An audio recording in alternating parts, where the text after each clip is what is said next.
Isang mapagpalang araw sa ating lahat.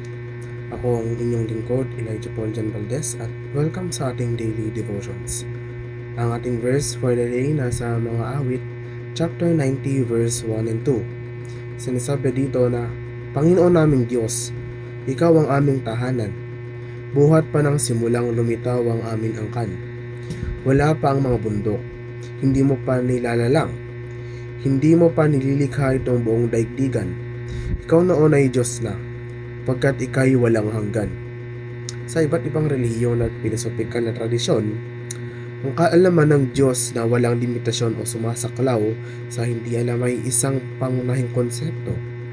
Ang kaalaman ng Diyos ay kadalasang inilalarawan bilang sumasaklaw sa lahat ng bagay, nakaraan, kasalukuyan at hinaharap, kabilang ang itinuturing ng mga tao na hindi alam o hindi alam.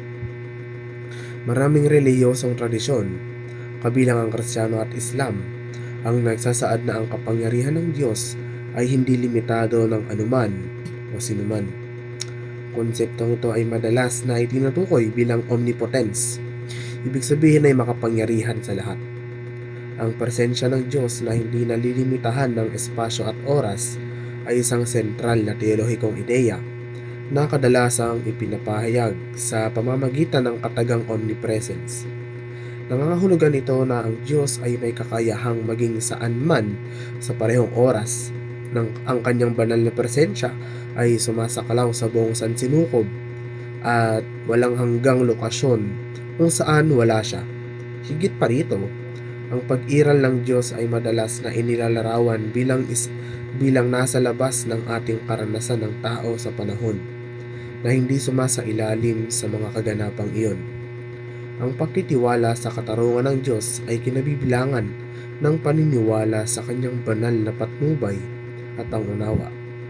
Umasa sa kanya sa halip na pangangatwiran ng tao.